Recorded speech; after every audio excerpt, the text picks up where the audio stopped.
the upcoming Dune Awakening patch is shaping up to be one of the most important and pivotal patches that we've ever seen. And the timing of this is critical, as Dune Awakening's player base has been deteriorating rather drastically. And in the previous video, we covered a lot of the different changes that are coming, but they've recently snuck in some game-changing fixes covering some of the most beloved and hated glitches, bugs, and there's a huge debate and discussion on this on Reddit, on Discord. It's going to be extremely important for you to know about these fixes, as well as what you need to do before this patch goes live to take full advantage. Along with this, we'll be covering some of the more important changes not included in the last video, as well as exploring some of the new mechanics that will really impact your deep desert experience. But there'll be tons of good information here. So if you do get anything out of this, consider liking and subscribing. Goes a long way. Appreciate your time. Let's get into it. We have to start off with the biggest issues that have plagued Dune Awakening, and that is the duping, where people are duplicating Solari, and more than likely, we have all seen it. But just to give you a very quick rundown, if you've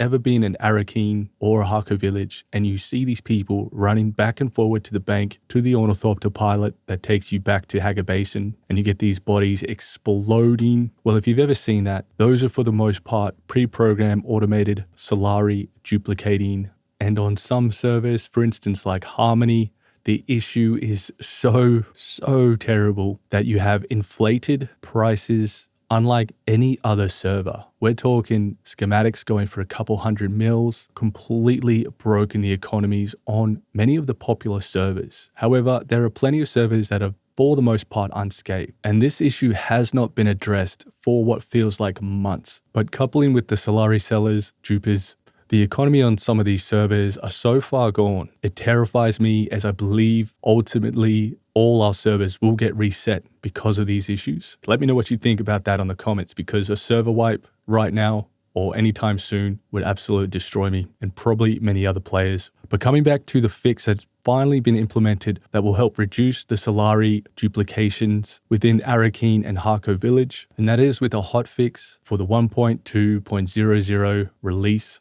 And with this change right here, the respawn button is now disabled in the escape menu when you open it in the social hub. Fortunately, upon reading this and then looking into this further, I thought duping Solari would be slowed down, as from my understanding, the duping would still work. They would have a few extra steps. So it was a band-aid approach, but it should slow it down. But unfortunately, after looking into this further, apparently the dupers have found a way around this already. If we go by the comments on Reddit, there's many still claiming that the duping is working, and what they've done is they're using external tools and scripts to respawn with console commands. On the other side of this, there is quite a few comments and people suggesting that it has seriously slowed down duping on some servers. There is still a big battle going against the duplication of Solari with the bank respawn desync. This issue has not been fixed, depending on your server. But again, let me know in the comments what your experience is. Has it been fixed on your server? Unfortunately, leading into this video, I had assumed it'd been fixed with this change. It's been an issue ongoing since launch, something that desperately needs to be addressed in order to balance out the economy and maintain a player base, particularly new players coming to these heavily infected servers where to buy a blueprint would cost hundreds of millions. But on the flip side of that, you could also just be farming some of the components that fetch a huge high value, which would also make you very rich as a new player. So it goes both ways. People on those servers have all benefit from this in terms of making players very rich very quickly. And it's a two-way street in that way. But it absolutely has to be addressed, and we need the duping fix ASAP. But let's move on to the next huge fix that isn't in the live version. This was only added into the test environment pretty much a day after I released the video, and it's so dramatic and the impacts completely changed the game, and there's a huge heated discussion on it. And that is, they have finally, and I've tested it, they have finally fixed the repair glitch. Now, if you're not familiar with this glitch, it's really important you understand what it is and how it works. And I highly recommend you go and do this on all your gear, all your vehicles before this fix comes in. Let me just quickly show you how it works, and then I'll show you in the test environment that it no longer works, as well as I've done tons of testing on traveling between Deep Desert and Haga Basin to ensure that I'm not losing anything between these travels, but we'll come to that soon. Let's take a look at how the glitch works. The next super helpful trick will allow you to make a fair amount of extra coin, but it'll also just help preserve all your best weapons and armor. And I'll just give you a very quick demonstration, but this will most likely be fixed quite soon. But what we can do is we can grab a ton of these very well used items, and then all we need to do is build a container. The best one to build is just the storage container. What we're going to do is sort inventory by volume, just so we can just continue to tap E very quickly so we can get them all in there. Now that all the items are in the container, all we need to do is get out our construction tool, go down to demolish, hit demolish, unselect the tool, then press E, and then we're just going to drop the aluminium and the silicon blocks back into the inventory. Then we're going to hold our cursor over the right hand side in the container, hold E to take all, boom, it's taken all the things and it's left this stuff here. We'll pick this up soon. Then all we need to do is just go exit to main menu. Then we just need to wait for 30 seconds or thereabout. You can even just log off and then come back. Regardless of the amount of time, I think it will still just all repair the items. And then returning after around 30 seconds and opening the inventory, you'll note all the things that are in your inventory have been repaired to max durability. It's worth noting, you can also perform the same repair trick on vehicle components, pretty much anything with durability, and it's just the same process. It's important to know because it has such big impact on PvP in my mind. Because if you're serious about PvP and you don't know about this trick, you will be definitely getting the field maintenance, gunsmith, garment keeper, and tailoring in order to preserve your gear. But currently, you don't need to run with this, which means it frees up to run more potent builds because you don't have to spend all those extra points trying to preserve your gear if you're doing lots of PvP combat. But something you can just mistakenly do all the time without even realizing it. So now here we are in the test environment. We're going to try replicate the same bug with some items that have heavy loss on their durability. We're going to demolish, pick them up, and we're going to exit to the menu, but for 5 minutes, because if it doesn't work at 5 minutes, it's not going to work at 30. And that is because currently in the live version of the game, if you go to the deep desert and you try this trick, you have to wait 5 minutes. And if we log back in after 5 minutes and go into our inventory, you will note none of the items have been fully repaired. They have tried to implement a fix for the repair glitch about 2-3 times. And the biggest issue has always been when they've implemented it, there was massive problems around items disappearing when traveling between Hager Base and Deep Desert, and even in some cases just general use of deleting containers and whatnot.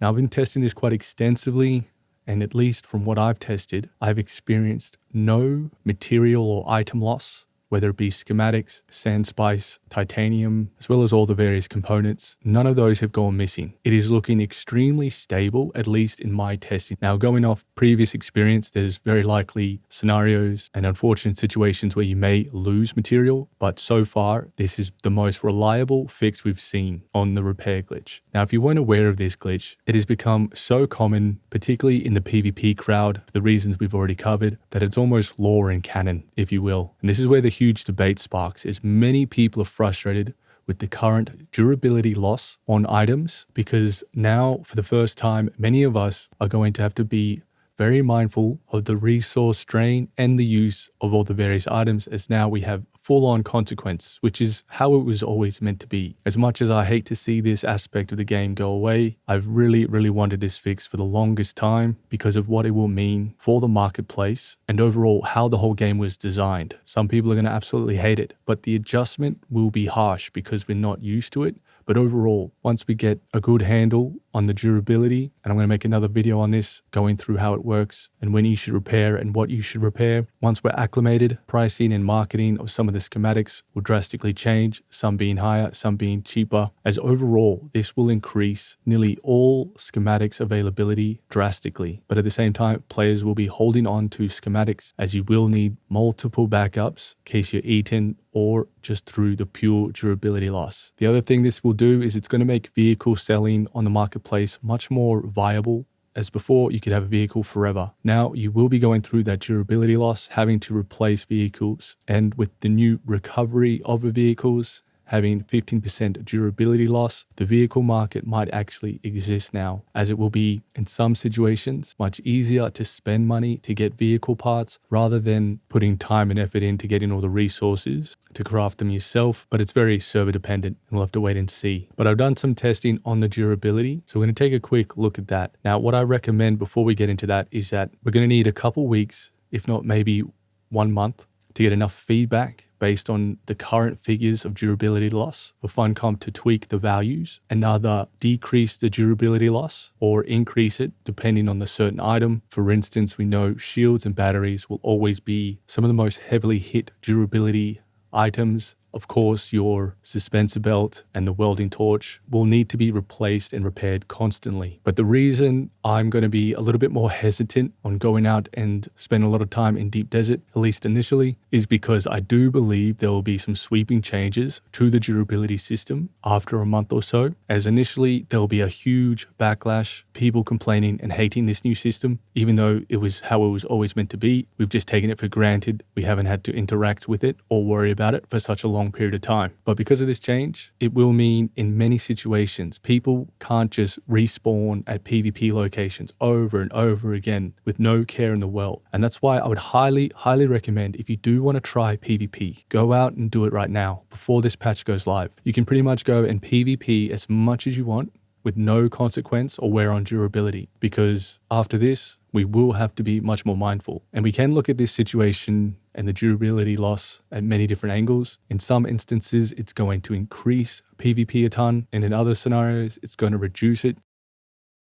But just be mindful that it could be a great time to go and purchase a ton of the Tier 5 unique schematics, because if you've done much one-on-one PvP, you will have learned that there's not a huge gap between the Tier 5 and Tier 6 unique armor. When it comes to combat, you would think it'd be drastically one-sided, but it's really not, at least in my experience. And these are some of the adjustments we might have to kind of get used to, not always running the best gear possible until we've built up some inventory on it and we can afford to wear durability. Otherwise, this could be a great time to go and purchase Tier 5 uniques in preparation so you can burn through some of that instead of your best gear. The impacts of this are really profound and it will change many aspects to the game. I know some of you are going to absolutely hate it and some of you will really enjoy it, but let me know in the comments what you think about the repair glitch being fixed. Are you going to stick around? Are you going to leave? But what I would recommend is, if you hate this system of durability, at least give it another month, as we haven't really experienced Dune Awakening with durability being a factor since the game's launch. Now, I was quite late to discovering this glitch, but I've become very fond of it, but I also want it gone. I think overall, for the longevity of the game, it's very important that this is fixed, and it's probably, other than duplicating, one of the most important fixes we've got. But let's do some quick testing just to give you some idea of what the durability loss is going to be like. Before we jump into that, we're going to have to consider respecking into field maintenance, gunsmith, garment keeper, and tailoring. And this could mean completely redesigning your current build and loadout, because we're going to have to spend 32 points to max out these 4 durability extending perks. You obviously don't have to run the full 25%, but if you're running your best gear, you'll be probably wanting to run the reduced durability perks. If you have lots of gear, you could have an advantage by not running these, depending on your build and what the meta is at the time. But in reality, you're really looking at around 36, 37 skill points to unlock level 3 for all the reductions to durability. So when you think about it, PvP will be changing in this way alone, with the redistribution of at least 37 skill points, possibly directed to durability loss. So we're going to run the testing station at G6. The living quarters. This one is ranked hard for difficulty, 3 different lock-ins, and I have none of the perks for durability loss. So let's see how badly this is going to be. Primarily, we'll be using a combination of melee and some ranged weapons, but it will be interesting to see how much drain we get on all these items. And just in case, here are some of the equipment I'm using. So after completing that, here is the wear and tear. It only took about 30 minutes, and this is solo. So again, if you're sharing this durability loss across a few players, it's actually not too much. The biggest thing being your power pack and your battery, your shield and your power pack. They will be used the most. If you're using lots of ranged weapons, keep in mind every single shot equals durability loss, regardless if you're hitting a target or not. And that is without any of the gunsmith,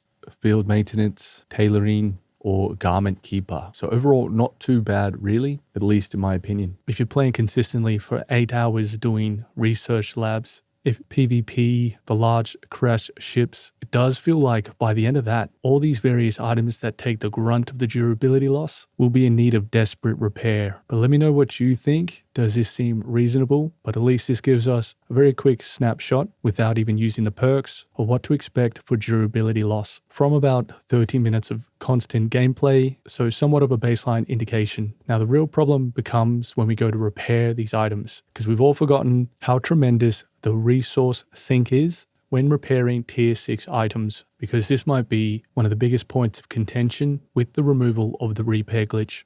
So this won't be exact, as I've played a little bit more against some NPCs in Hager Basin, but it's very close. But for instance, if we want to repair the Make 6 Young Spark, check out the cost. 7 spice for the shield. It's even more spice, not to mention the infused plastanium dust. I mean, it does really rack up. So at the end of the day, the drain, if you're playing this game a lot, is going to be quite substantial. But this is an intended mechanism of the game.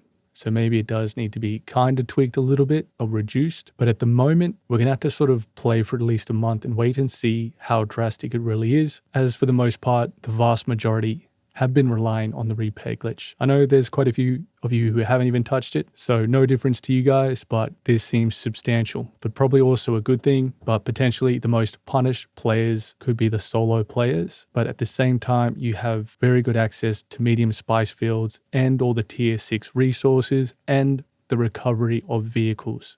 So with all this in mind, I do think this is going to be an excellent change, but it will be a bit of a trial and error to get the balancing right between the durability loss, the repair cost, and the respecking of our characters. But at least this gives us a little bit of an insight. But yeah, do let me know in the comments. I'm really interested to hear what people think about this. I'll try to compile a more exhaustive overview of durability, the costs, percentages, see if we can nail down some of the data. But let's keep moving. Something else I really wanted to touch on is the view distance. In the previous video, we got a good understanding of the perspective of someone on the spice field, harvesting spice, but what's also really important is that we capture what it's going to look like. Someone who's going to try and attack someone who's farming, because if you remember in the previous video, we identified that vehicles will only render in at 2Ks if someone's in the vehicle. So what will be the view range of someone coming and approaching a spice field? And what distance do the players render in? Because that's also extremely important to understand with these new changes.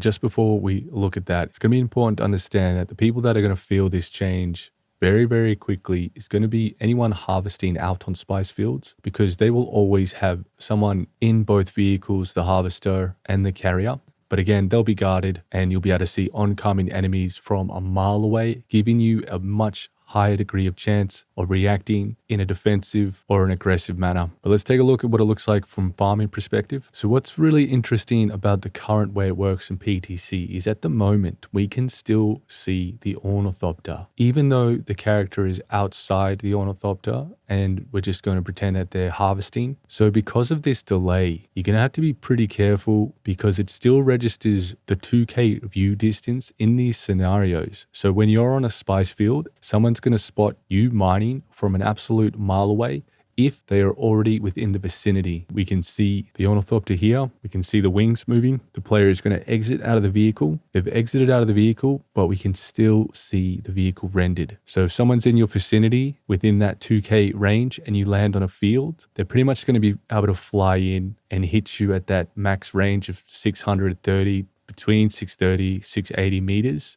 because your vehicle is rendered in from such a long distance. Even though you're not in it, it's still picking up on my screen that you are in fact in that vehicle. Just keep in mind though that you won't be able to do any damage until you get within that much closer range. So here we are and we're hitting, and then it's popped out of view and popped back in. So you can see that there's still going to be some things that need to be worked out. But let's just do another test where we see the vehicle and we move out of the render distance and move back in, because in most scenarios, if you don't have anyone around you and you're harvesting spice, they probably won't be able to detect your ornithopter. But just while we're here, let's get a good idea of how far the view distance is for the character. But look at this right now. We can't even see the vehicle or the person.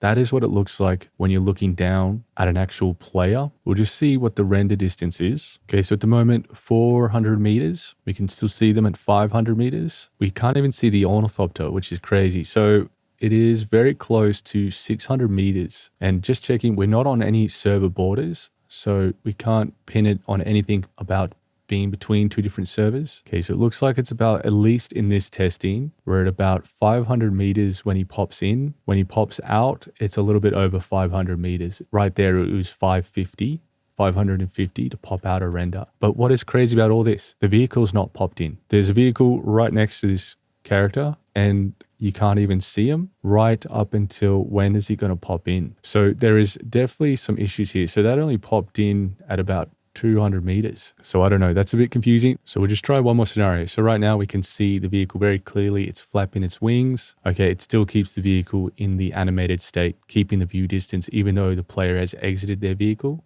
Oh, it's popped out now and we've gone to the lower polygon count and we can sort of just see it fluttering.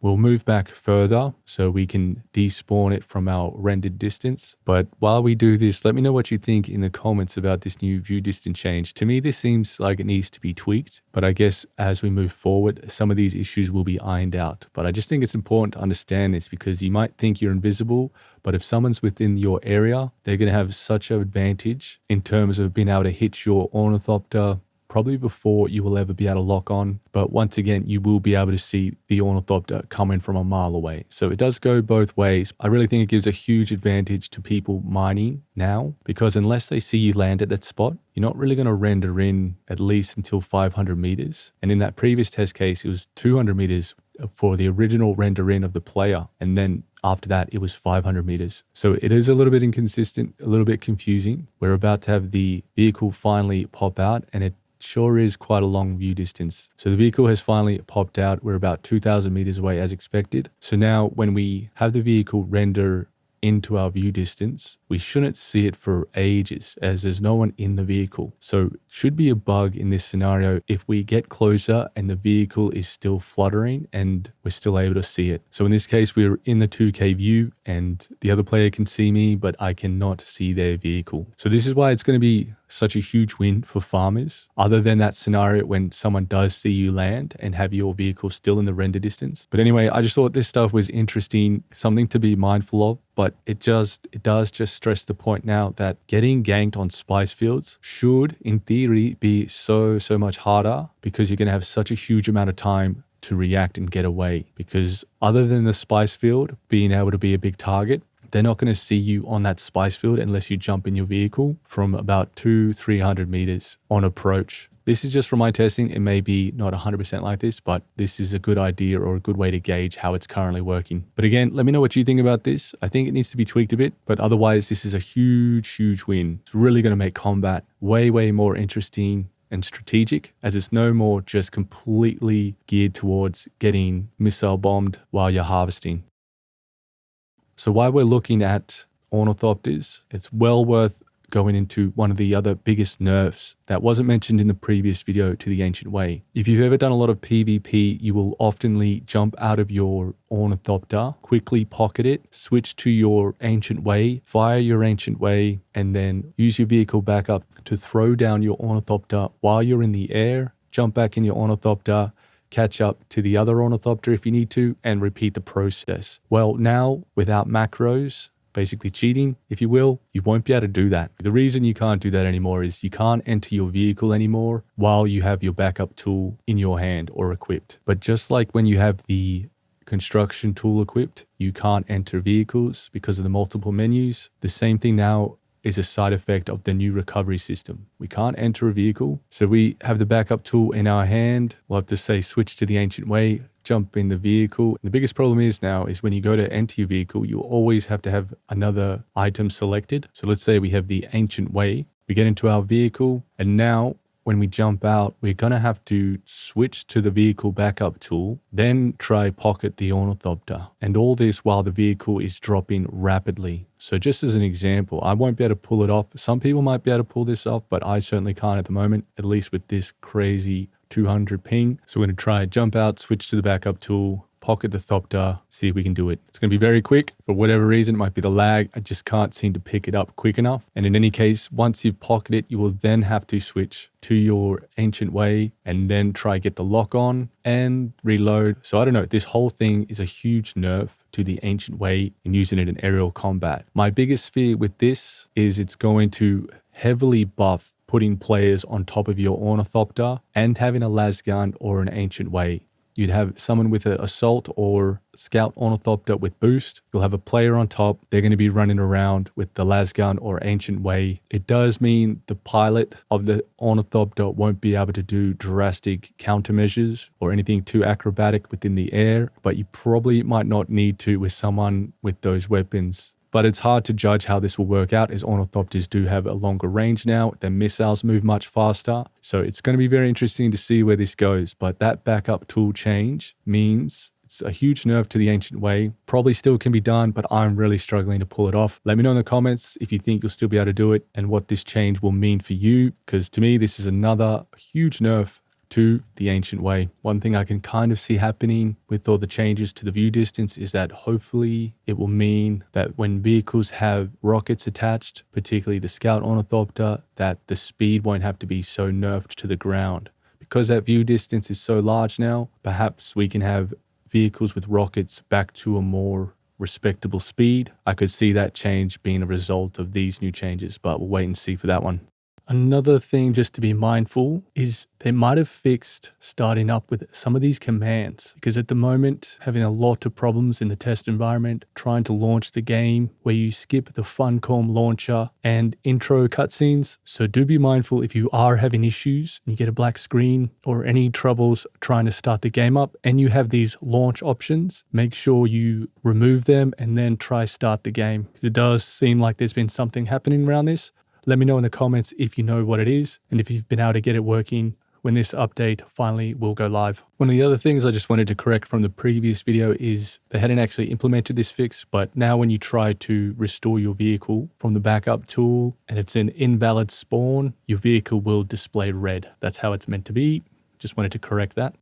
Something else that is not in the notes, but I can't exactly provide proof, but to me it feels like the worm lingers way longer around spice fields than before. When I tested the last change in the test environment, it felt normal. You'd get the worm aggro, you'd lift up, then the worm would kind of just piss off for quite a while. At the moment, what happens is you trigger the worm and the worm just circles around the area for ages. Now, it does despawn when it has to go for a crashed ship or something else. So maybe when there's other players, it won't be so bad. But when you're pretty much the only person on the server or in this square mining spice, the worm just hangs around for what feels like forever. You're constantly just sitting around, hanging around with the worm, circling the spice field. Just something to be mindful of. Can't confirm it, but it does feel like the worm aggro or the worm hanging around spice fields is a lot longer.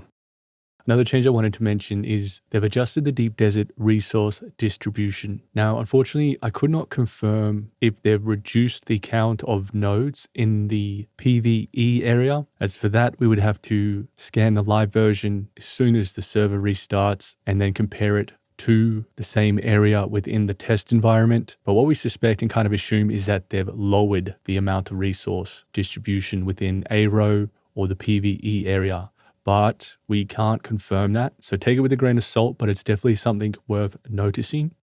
Another nice UI change that wasn't mentioned in the previous video is they've made it much clearer to determine when the prime time is to harvest primrose flower fields. It's just a nice little clear indication now where you can see the change of color in blue, as well as a little water icon, which now clearly indicates that is the time you want to be harvesting to get the best yield from your primrose flowers. Another neat little thing that they've added is when you're in your journey menu and you change the current objective or mission that you want to target, say we want to track this one, which we don't even need to go into the menu anymore to do it, you'll notice that the blue square has moved to the new objective. So we can even just go onto this, hit T, and now when we look at our little compass at the top, it also has a very clear indication now of which mission we're currently tracking. Really nice subtle UI change there. I'm pretty sure this is new to this release.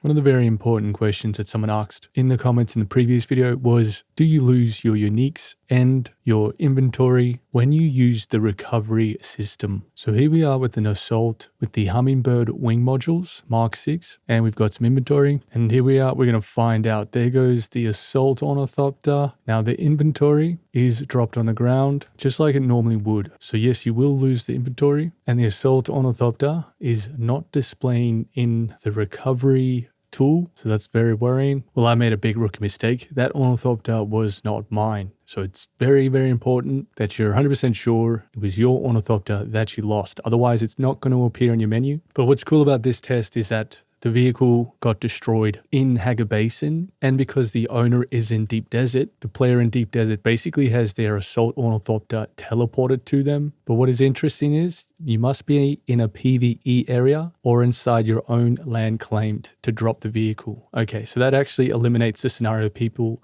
teleporting their ornithopters vehicles across from Hager Basin to DD instantly, which means I'll have to take this to my base. So we'll go do that just to confirm the uniques are a part of the recovery and the recovery cost. But just going back to this error, since it says you must be in a PvE area, you could still technically teleport vehicles, obviously losing durability, but you could teleport vehicles to a player in the PvE area of the Deep Desert. Kind of an interesting thing. This could be used as a strategy somehow. We've made it to the PvE side of Deep Desert. So we're just going to quickly see if we can recover the vehicle here in the PvE side. Yes, no worries. And we do have the Hummingbird wings still attached. So you do get your uniques. You can't use the recovery tool in the Deep Desert PvP area unless you're in your own base. So that's actually quite a good precaution. Definitely learned something from this. And of course, nothing in the inventory, just to make sure no duplication is happening. Just going back to the permissions, it does appear that your vehicle, regardless of what it's named, goes back to none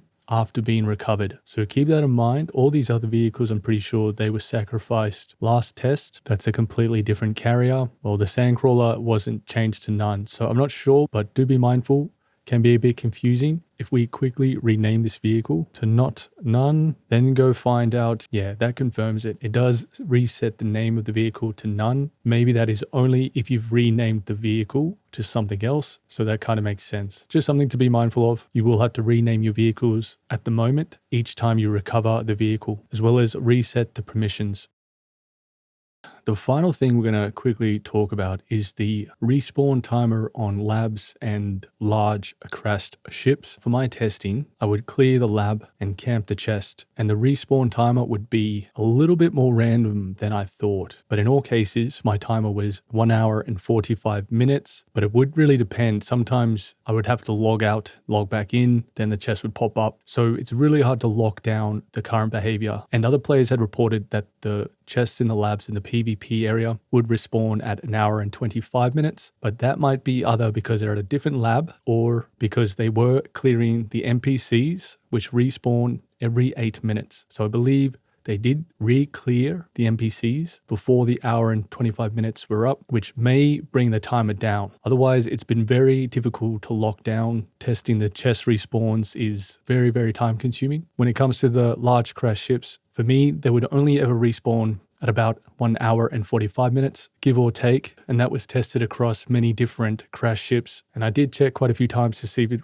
respawned at 45 minutes. I never encountered that scenario, nor did I encounter anything shorter than 1 hour and 45. So in my testing at least, it was really hard to lock down. Some people were getting different results. So just know that the timer could be, and most likely, for the loot chests in Deep Desert, PvP, labs, and large crash ships, could be anywhere from 1 hour, 25 minutes, all the way up to 1 hour, 45, 55, maybe 2 hours. Just something to consider. Once everyone jumps in, people will discover this very quickly and get a handle on it. But I just wanted to update you on that because it might not be just a straight 1 hour and 45 minutes as other people have had different times. But for me, I tested it over and over again with the timers up, checking, and there was a bit of a mixed bag of result, but nothing under 1 hour and 45 minutes. But thanks very much for watching. If you did get anything out of this, consider liking and subscribing. It goes a really long way. Hopefully this was helpful. Spent a lot of time just getting this bit more collected than just reading some shit out. So I hope you appreciate it. Thanks very much. Peace.